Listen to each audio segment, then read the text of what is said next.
विवेक संभाल के लेना स्ट्रेचर इलाज।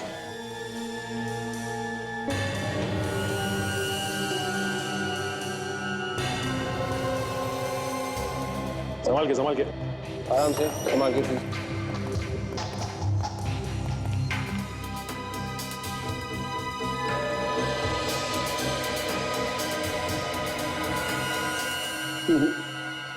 बॉस इनमें तो किसी में भी जहर नहीं। किसी में भी नहीं? वो तो वही सूप है ना? हाँ तो इसमें भी जहर नहीं है। सूप तो वही है लेकिन जहर नहीं। इसमें भी जहर नहीं है ना? अच्छा, ये यहाँ पर सूप कौन बनाता है? सर मैं बनाता हूँ। जरा यहाँ आइए, बताओ ये सूप किसने बनाया था? सर मैंने बनाया था। ये 6-7 लोगों के लिए सूप एक साथ मैं बनाता हूँ सर। अच्छा, और सूप किचन से कस्टमर के टेबल तक कौन लेके जाता है? वेटर ही लेके जाता है ना? जी जी। कौन लेकर गया था ये सूप, मैनेजर साहब? सर मेरे ख्याल से हरपेश। हरपेश?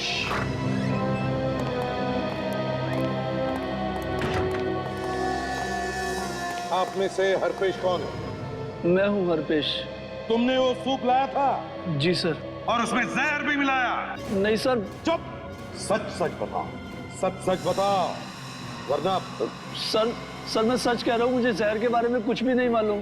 अगर तुमने ये सब नहीं किया तो फिर किसने किया? ये सूप तो तुम ही लेके आए थे ना? सर ये काफी सालों से हमारे साथ काम कर रहा है, ये ऐसा नहीं कर सकता। चुप रहो। मैं सच कह रहा हूँ सर, मैंने कुछ नहीं किया। फिर कहां से आया था? मुझे कुछ नहीं मालूम सर। लेकिन अगर किचन से तुम सूप लेके आए तो बीच में किसी से मिले थे तुम, या किसी कारण से किसी और को सूप दिया तुमने? जब मैं सूप लेने किचन में गया तो वहां पर शेफ नहीं था, मैंने खुद ही बाउल में सूप डाल लिया। अच्छा ठीक है, अगर वहां कुछ नहीं हुआ तो किचन से यहाँ तक आते समय तुम किसी से मिले थे या टकराए थे? याद करो। सर हाँ सर रास्ते में एक आदमी से टकराया था मैं। टकराए थे? जी सर। फिर क्या हुआ? फिर उसके ऊपर सूप गिर गया था सर। हाँ तो?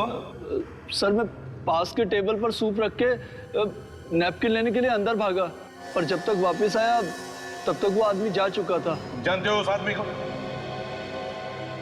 नहीं सर। चेहरा याद है तुम्हें? नहीं सर, ध्यान नहीं दिया। सर अगर वो आदमी यहाँ रेस्टोरेंट में आया था तो शायद उसने यहाँ पे खाना खाया होगा, और अगर उसने खाना खाया होगा तो उस खाने का बिल जरूर बना होगा। अच्छा, आपके पास खाने के बिल की दूसरी कॉपी तो होगी ना? जी सर। तो बिल की सारी कॉपीज हमें चाहिए, समझे? Okay sir. सचिन, दीपक की बॉडी पर से कुछ आइडेंटिफिकेशन मिला? क्यों, क्या करता है, कौन है? हाँ सर, ये दीपक का ड्राइविंग लाइसेंस है। काजल, दीपक और कविता के सेल फोन पर जो फोन्स आए थे और जो फोन उन्होंने किए, उन सब की लिस्ट बनाओ। इस दीपक के घर जाकर देखना चाहिए। जी कहिए। नौकर ने बताया कि आप लोग सीआईडी से हैं। जी हाँ, हम लोग सीआईडी से हैं। क्या बात है सर? देखिए, हम दीपक और कविता के बारे में आपसे बात करने आए हैं। भैया भाभी? पर वो तो घर पे नहीं है। हमें पता है आपकी भैया भाभी घर पर नहीं है। मैं कुछ समझा नहीं सर। आप हितेश? हितेश दीपक के भाई हो ना? जी। क्या बात है सर? देखो हितेश, तुम्हारी भैया भाभी की, मेरा मतलब है दीपक और कविता की मौत हो गई है। क्या?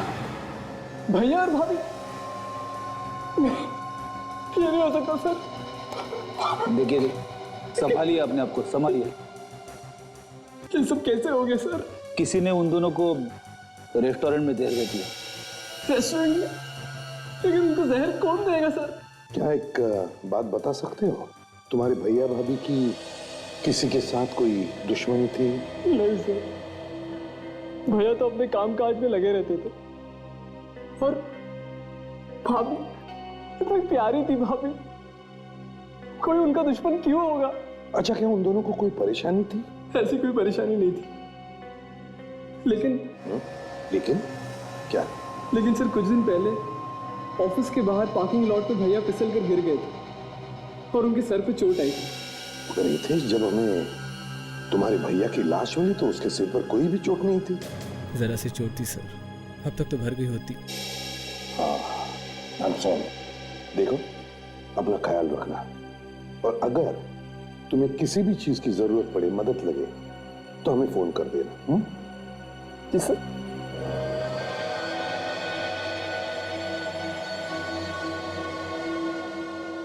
रेस्टोरेंट में सूप लेकर आने वाले वेटर से जो आदमी टकराया था, उसी ने उस सूप में जहर मिलाया है, क्योंकि ये सब करने के लिए सिर्फ उसी आदमी को मौका था। Okay thanks sir. हाँ सचिन। सर, जिन जिन लोगों ने रेस्टोरेंट में क्रेडिट कार्ड से पेमेंट की थी, उनमें दीपक की वाइफ कविता का नाम था सर। क्या कविता का भी नाम है? अरे लेकिन कविता की मौत तो बिल पेमेंट करने से पहले ही हो गई थी ना। फिर कैसा बिल पे किया उसने और किसके लिए? सचिन देखो जरा बिल में, देखो किस चीज के पैसे भरे थे कविता ने। सर, ये सैंडविच और जूस के। क्या सैंडविच और जूस? लेकिन सर, दीपक और कविता ने सिर्फ सूप ही पिया था। अगर कविता को बिल देना ही था तो वो सूप का देती, किसी और का खाया हुआ सैंडविच और जूस का बिल वो क्यों देती सर? वही तो फ्रेडी, वही तो, किसी और ने खाए हुए चीजों के पैसे कविता ने क्यों भरे? सर, हो सकता है वहां पे कोई और ऐसा आदमी था जिसे कविता जानती थी। बिल्कुल सर। हाँ, क्या पता चला? सब मरने से थोड़ी देर पहले कविता को एक फोन आया था। फोन आया था? कहां से, किसका फोन था? कुछ पता लगा है तुमने? हाँ सर, जिस नंबर से फोन आया था वो फोन बंद है। जिस नंबर से कविता को फोन आया था वो फोन बंद है। फोन बंद है। हमें फिर से उस रेस्टोरेंट में जाना चाहिए।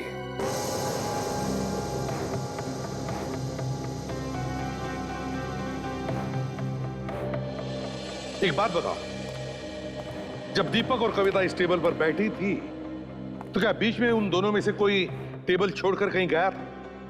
देखा आप लोगों ने कुछ? सर हाँ। जब मैं सूप देने आया तब मैडम का फोन आया था उसी समय। कविता मैडम को फोन आया था? जी सर। फिर क्या हुआ? फिर सर वो फोन पर बात करने के लिए उठकर थोड़ी आगे चली गई। फोन पर बात करने के लिए आगे चली गई? तो तुमने कुछ सुना? कुछ सुना फोन पर? क्या बातें हो रही थी? कानों पर कुछ पड़ा तुम्हारे? नहीं सर, पर ऐसा लगा जैसे वो किसी को ढूंढ रही हैं। ढूंढ रही है? जी सर। क्या ढूंढ रही है वैसे? सचिन, पता चल जाएगा किसको ढूंढ रही थी।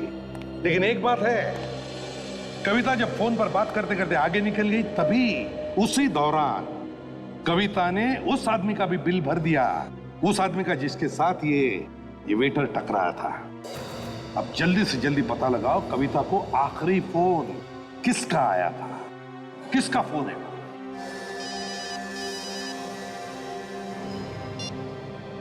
आसानों के क्या?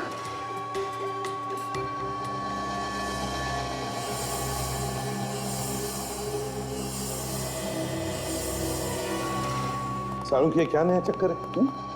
दीपक के खोपड़ी का एक्सरे देखने के लिए तूने मुझे बुलाया? बॉस, मैंने इसकी बॉडी का स्कैन किया। हाँ, मुझे थोड़ा डाउट हुआ तो मैंने इसकी खोपड़ी का एक्सरे निकाला।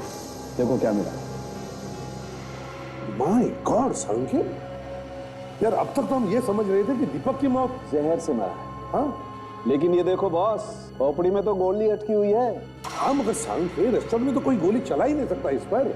वहां पर इतने सारे लोग थे और फिर कितना सारा खून भी बह जाता। हाँ सर, अगर ऐसा हुआ होता तो वहां तो हंगामा हो जाता। एक बात और बॉस, ये गोली इसकी खोपड़ी में काफी समय से, काफी टाइम से इसके खोपड़ी में अटक गई है गोली, और उसने निकालने की कोशिश भी नहीं की। पहली बार इस तरह का केस सुना है मैंने कि आदमी की खोपड़ी में गोली है और वो गोली लिए इधर उधर घूम रहा है। वही तो, इसीलिए दीपक की मौत हो गई। अगर ये गोली निकलवा लेता तो शायद ये बच जाता।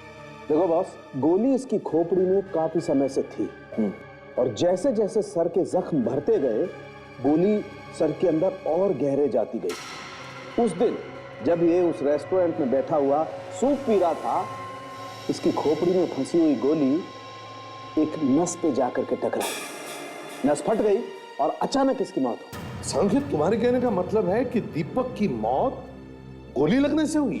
हाँ, और फिर वो जहर था, दोनों सूप में जहर था। लेकिन बॉस, जहर से सिर्फ कविता की मौत हुई है, दीपक की मौत इस गोली से हुई। सर, हितेश ने हमें बताया था कि एक दिन अचानक दीपक अपने ऑफिस के बाहर फिसलकर गिर गया था। हो सकता है सर उसी समय किसी ने गोली मारी हो उसे। हाँ, हो सकता है। बेचारा कितना तड़पा होगा जब इसे गोली लगी। अच्छा होता कि ये जहर के असर से ही मर जाता। सर मैंने 2 बार चेक किया, टेस्ट बिल्कुल पॉजिटिव है। कविता के सूप से मिला जहर और दीपक के सूप से मिला जहर, दोनों जहर अलग अलग है। अलग अलग है? दोनों जहर अलग अलग? दीपक और कविता को अलग अलग जहर दिया गया? ये तो कमाल है सर। जहर भरा सूप पिया दोनों ने, लेकिन जहर से मौत हुई सिर्फ कविता की और दीपक गोली लगने से मर गया। कोई तो है सर जो पति पत्नी दोनों को खत्म करना चाहता था।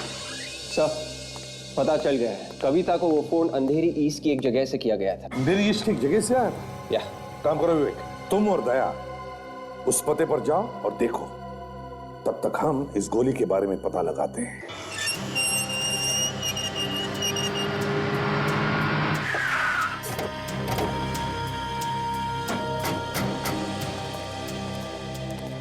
तो लगता है ये ऑफिस दीपक का ही है सर। वॉचमैन से पूछते। इधर आइए भाई साहब। जी साहब। ये बताइए कि ये ऑफिस दीपक साहब का ही है ना? हाँ साहब, बहुत अच्छे आदमी थे साहब। कुछ दिन पहले उनके सर में चोट आई थी, उसके बारे में तुम्हें कुछ मालूम है क्या? हाँ साहब। क्या हुआ था उस दिन साहब दीपक साहब वहाँ कार पार्किंग में अपनी गाड़ी लेने जा रहे थे कि अचानक फिसल कर गिर गए और उनके सर में चोट आई साहब। वहां पर पार्किंग लॉट में जब वो अपनी गाड़ी लेने गए? अच्छा ये बताओ, जब ये सब हुआ तब उनके साथ कोई था? उस वक्त साहब वहाँ और कोई नहीं था। फिर क्या हुआ? तो दीपक साहब दर्द के मारे तड़प रहे थे। मैं भाग कर गया उनकी मदद के लिए, लेकिन तब तक वो गाड़ी में बैठ चुके थे और फिर निकल गए। उसी हालत में वो अपनी गाड़ी में बैठकर निकल गए? जी साहब। साहब मैडम आगे। मैडम ये लोग दीपक साहब के बारे में पूछताछ कर रही है। जी कहिए। देखिए हम लोग सीआईडी से। और आप? मैं स्वाति, दीपक सर की सेक्रेटरी। ओह, तो आप दीपक की सेक्रेटरी हैं? बड़ी जरा वॉचमैन को।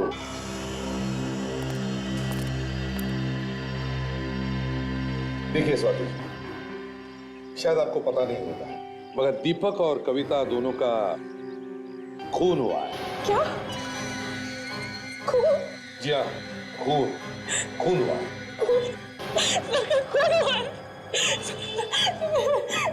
संभालो अपने आप को। स्वाति, दीपक और कविता के खून तक पहुंचने के लिए हमारी मदद करो। पूछिए क्या पूछना है। स्वाति जी ये बताइए, क्या बिजनेस को लेकर दीपक की किसी के साथ दुश्मनी थी, कोई झगड़ा था, कुछ जानती हो तुम उसके बारे में? ये कोई बिजनेस की दुश्मनी नहीं थी। बिजनेस की दुश्मनी नहीं थी? तो फिर क्या था? मैं जानती हूँ ये किसने किया है। मैं जानती हूँ उस आदमी को। कौन है वो? किसने किया है? वो कविता मैडम का भाई मानिक है। ये उसी का काम हो सकता है। कविता का भाई मानिक? इस मानिक ने ये खून करवाया? हाँ, मानिक ने दीपक सर से बहुत सारे पैसे मांगे थे, पर दीपक सर ने साफ इनकार कर दिया। इस बात को लेकर उनका बहुत झगड़ा भी हुआ, यहाँ तक कि मानिक ने उन्हें जान से मारने की धमकी भी दी। तो घूम फिर के ये सारा मामला पैसों का ही है। सर, कविता के भाई मानिक की दीपक के साथ लड़ाई हुई थी, तो फिर दीपक के भाई हितेश ने हमें एक बार भी इसके बारे में क्यों नहीं बताया? ये तो हितेश ही बता सकता है। काजल, स्वाति को छोड़ कर आओ। Yes sir. आइए। सचिन, ये दीपक पार्किंग लॉट में फिसल कर गिरा था ना? पार्किंग लॉट चलकर देखते हैं। सचिन, इस पार्किंग लॉट को अच्छी तरह से देखो, एक एक कोना छान मारो, एक एक इंच को सूंघो, हैं? अच्छी तरह से देखो। जाओ, फैल जाओ।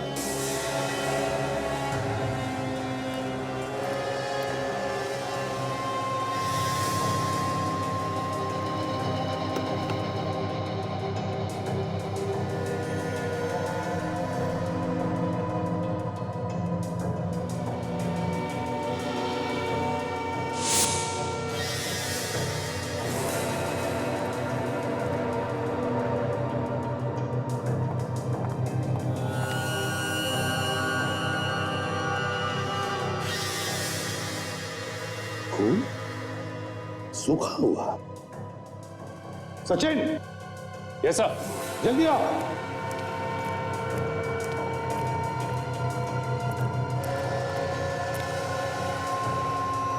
ये देखो, ये खून देखो सचिन।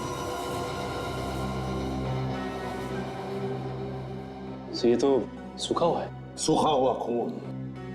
तो इसका मतलब है कि दीपक को वाकई गोली यहीं मारी गई है। पर कहां से? काम करो, ढूंढो ढूंढो, अच्छी तरह से ढूंढो, एक एक इंच को सूंघो, फिर से कोई ना कोई सबूत तो जरूर मिलेगा अगर दीपक को गोली यहां पर मारी है। ढूंढो अच्छी तरह से।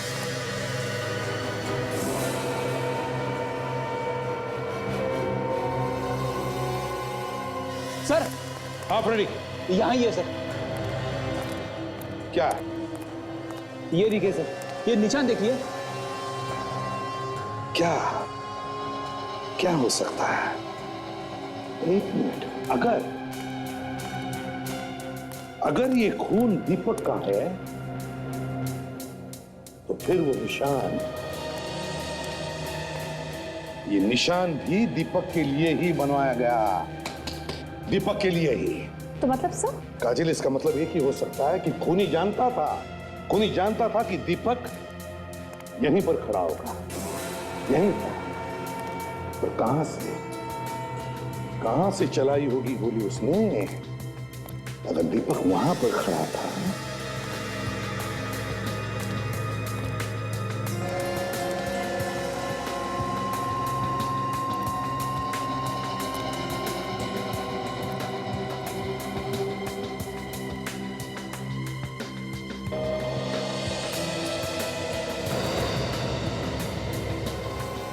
ये क्या है?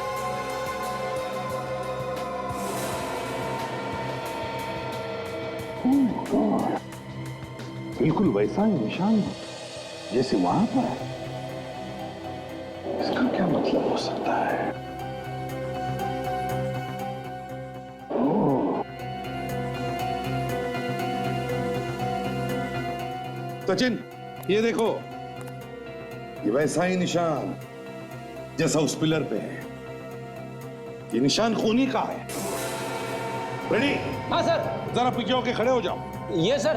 बिल्कुल ऐसे समझो कि तुम अपनी गाड़ी के पास में खड़े हो। ऐसा खड़ा रहूं? हाँ, दरवाजे के पास। Okay sir. खूनी ने गोली यहां से चलाई है, इसका मतलब एक ही है कि दीपक की गाड़ी यहां उस पार्किंग लॉट में खड़ी होती थी हर रोज, और यहां पर खड़ा होता था वो गाड़ी के अंदर बैठने के लिए और गाड़ी से बाहर आने के लिए। और ये बात खूनी जानता था। हाँ अभी सर, इस तरफ। ठीक है, मिल गया, पहुंच गया। थैंक्स। सब हो रहा सर। पहले माले पे तीसरा दरवाजा। कविता को जिस नंबर से फोन आया था रेस्टोरेंट में, वही है सर। फोन पे बात करने के बाद फौरन कविता की मौत हो गई थी। हो सकता है शायद वो फोन किसी जरूरी काम से किया गया होगा।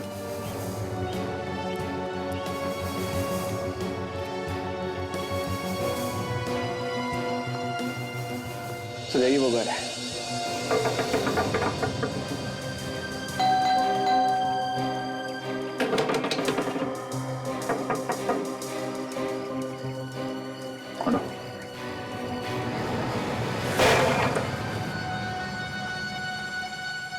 तो खाली लगा है, तो देखो अंदर। Yes sir.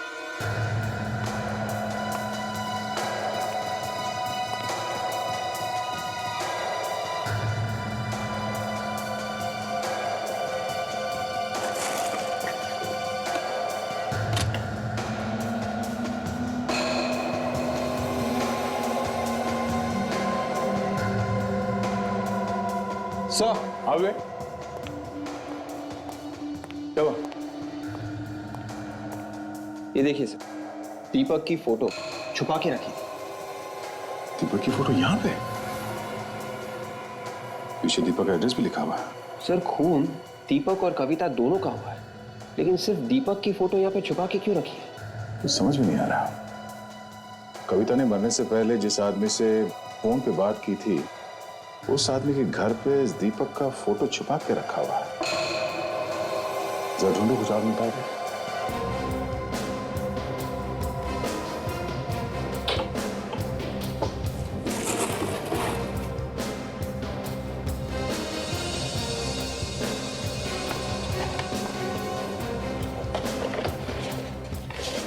लक्ष्य?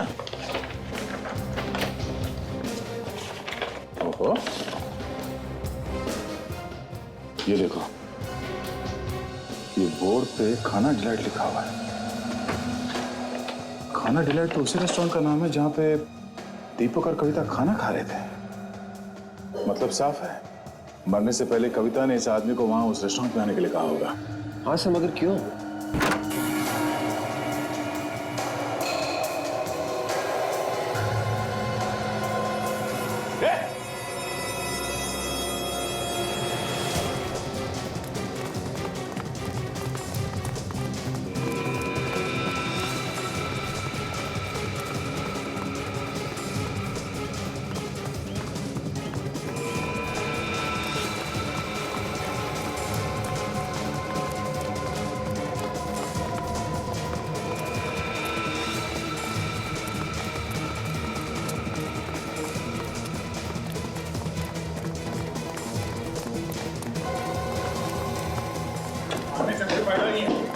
कहां तक भागेगा तू?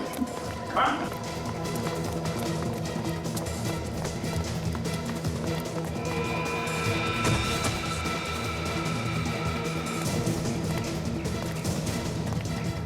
कहां तक भागेगा? हाँ?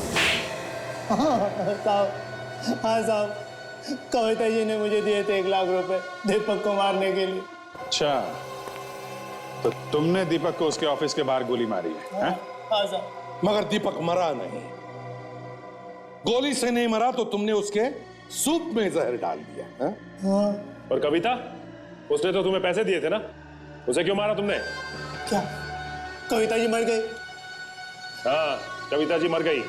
उनके सूप में भी जहर डाला था तुमने। लेकिन साहब, मैंने तो एक ही बॉल में जहर डाला था।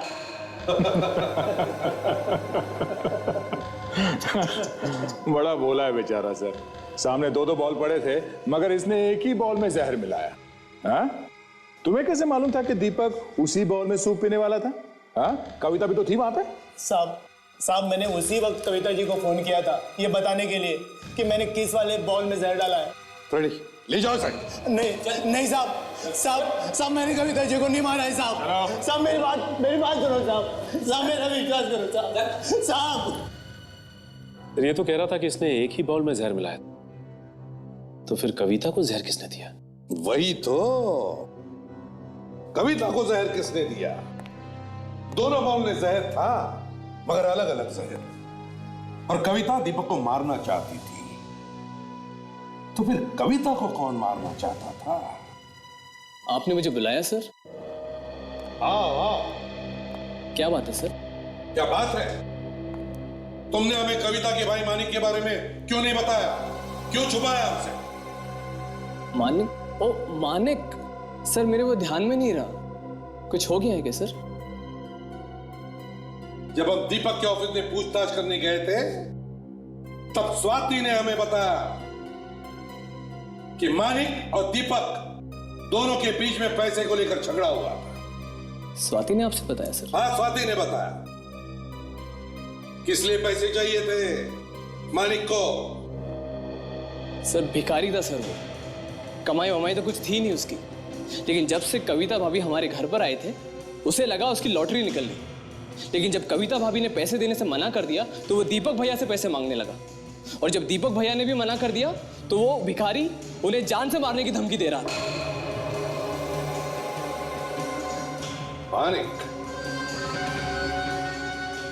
मानिक से मिलना पड़ेगा। हितेश ने जो फोन नंबर दिया था, उस नंबर से इस घर का पता ढूंढ के निकाला है।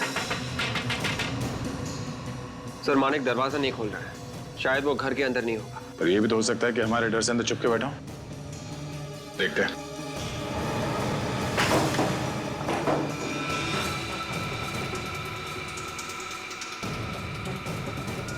मानिक,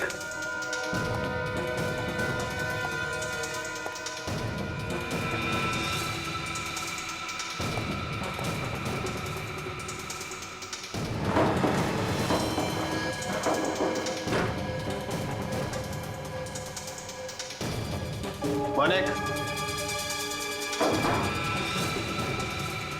मानिक,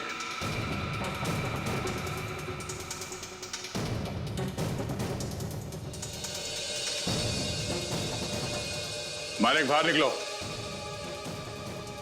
यहां से भागने का कोई रास्ता नहीं है मानिक, बाहर निकलो। मुझे मालूम है तुम कहां। बाहर निकलो मानिक।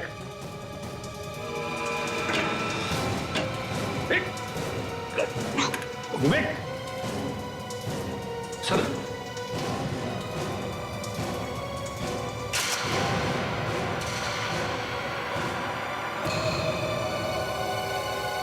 ये तो मर गया।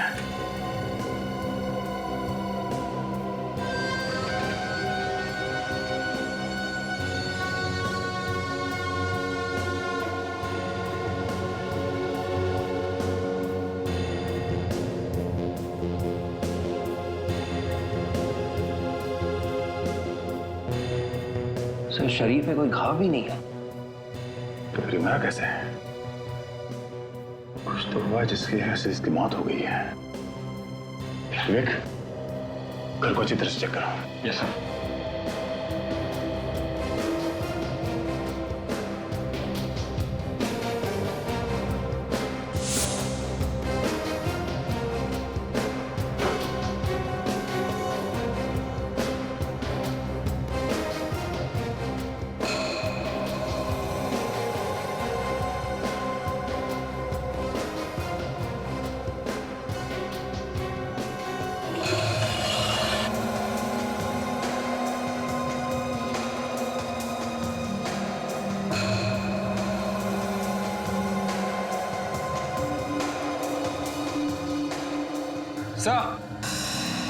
आओ विवेक, आओ विवेक। ये देखिए। ओह, लिपस्टिक का निशान। मतलब हमारे यहाँ आने से पहले मानिक से कोई लड़की मिलने आई थी।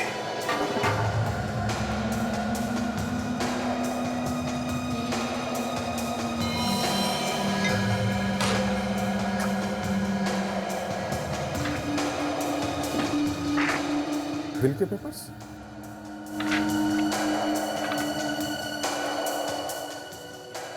दीपक के बिल के पेपर्स? मानिक के घर में क्या कर रहे हैं?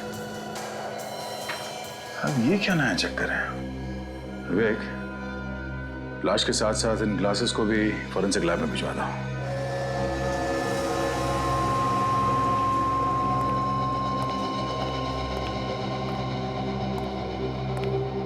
तो कविता और दीपक की मौत अलग अलग जहर से हुई है। हाँ वो तो मालूम है इन्हें। मगर मानिक की मौत जिस जहर से हुई है वो जहर और जो जहर कविता को दिया गया है दोनों मिलते हैं। अच्छा, बहुत सुना। क्या कहा साउंड के? मानिक की और कविता की मौत एक ही किस्म के जहर से हुई है। क्या? हाँ, कविता और मानिक दोनों को एक ही किस्म का जहर दिया गया? एग्जैक्टली।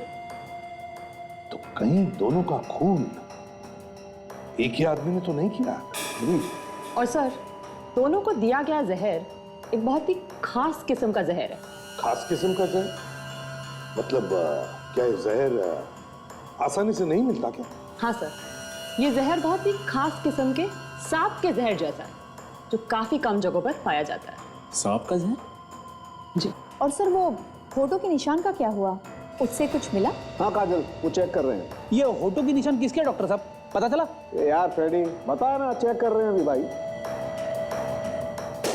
डैम है। ये मुझे पहले क्यों नहीं दिखाई पड़ा? क्या हुआ सर? पेपर्स में कुछ प्रॉब्लम है क्या? सचिन, हितेश और स्वाति को ब्यूरो बुलाओ। यह है दीपक का वसीयतनामा। ये पेपर जो हमें मानिक के घर से मिले। अब तुम लोगों को तो पता ही होगा कि दीपक ने अपनी सारी जायदाद किसके नाम पर की होगी? जी, दीपक भैया ने तो सारी जायदाद कविता भाभी के नाम की थी। अच्छा, आपको पूरा यकीन है कि कविता के नाम पे ही की थी जायदाद? जी सर। वसीयत के हिसाब से उन्होंने अपनी सारी जायदाद, सारा पैसा अपने सेक्रेटरी यानी स्वाति के नाम पे। सारा पैसा मेरे नाम? जी। सारा पैसा? ये कैसे हो सकता है सर? ये नहीं हो सकता सर। मैं बस वहाँ काम करती थी। मेरा इस बात से कोई लेना देना नहीं है। मुझे कुछ नहीं पता इसके बारे में। झूठ बोल रही हो तुम, झूठ बोल रही हो तुम। तुम्ही ने भैया को बहला फुसलाकर सारी प्रॉपर्टी अपने नाम कर दी है। हितेश, मुझे जो सेइंग, तुम ऐसा कैसे कह सकते हो? ये सच है और तुम्हारी वजह से भैया और भाभी के बीच में लड़ाइयाँ हुआ करती थी। क्योंकि भाभी को लगता था कि तुम्हारे और भैया के बीच में अफेयर चल रहा है। ये झूठ है सर, ये सरासर झूठ है। सच क्या है, झूठ क्या है, ये तो जल्दी पता चल जाएगा स्वाति जी। माणिक के घर में से हमें एक ग्लास मिला है, उस पर किसी के होठों के निशान भी है, लिपस्टिक के निशान। इसलिए हमें तुम्हारे होठों के निशान चाहिए।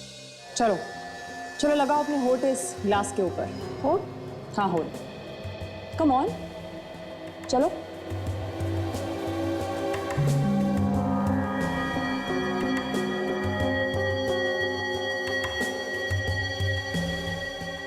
अभी पता चल जाएगा कि वो पहले वाले होठों के निशान और ये निशान एक है कि नहीं। अभी पता चल जाएगा कि वो पहले वाले होठों के निशान और ये निशान एक है कि नहीं। ये देखो बॉस, ये पहले वाले होठों के निशान है।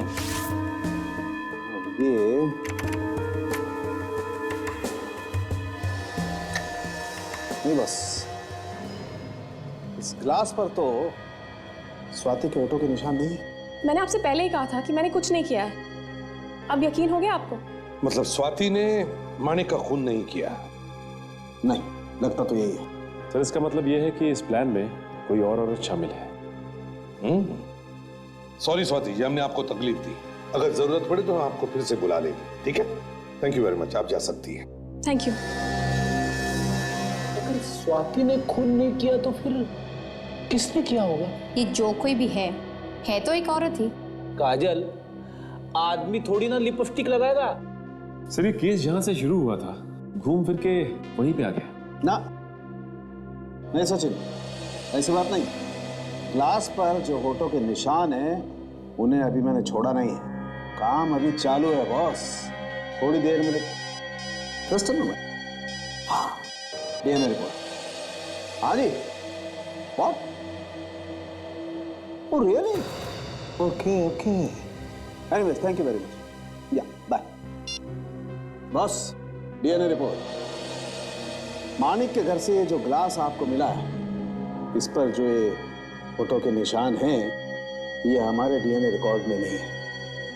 पर दूसरी चौंकाने वाली बात ये है कि ये होठों के निशान एक औरत के नहीं है बल्कि एक आदमी के हैं। देखा फ्रेडी सर, लिपस्टिक एक आदमी ने ही लगाई हुई थी। किसी आदमी ने लिपस्टिक लगाई थी और उसके होठों के निशान इस ग्लास पर आ गए। क्यों? क्या वो आदमी स्वाति को फंसाना चाहता था या फिर हमें गुमराह करना चाहता था? ये दरवाजा क्यों नहीं खोल रही थी? घर पर नहीं है क्या? स्वाति? स्वाति कहाँ अचानक कहाँ गायब हो गई है? सर, शायद खूनी यहाँ पे आया होगा। फ्रेडी, अगर खूनी यहाँ पर आया होगा तो जरूर कोई ना कोई सबूत छोड़कर गया होगा। तो ढूंढो, इस घर का एक एक कोना ढूंढो, देखो कुछ मिलता है क्या।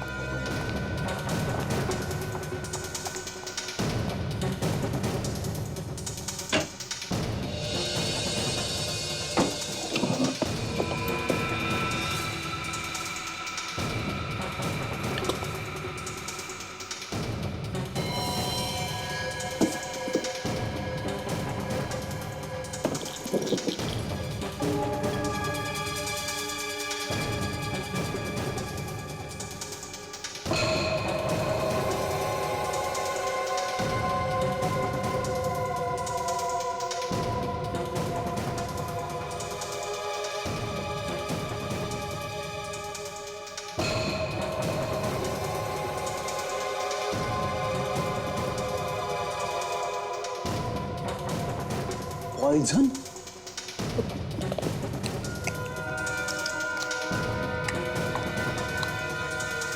सर। हाँ भाई,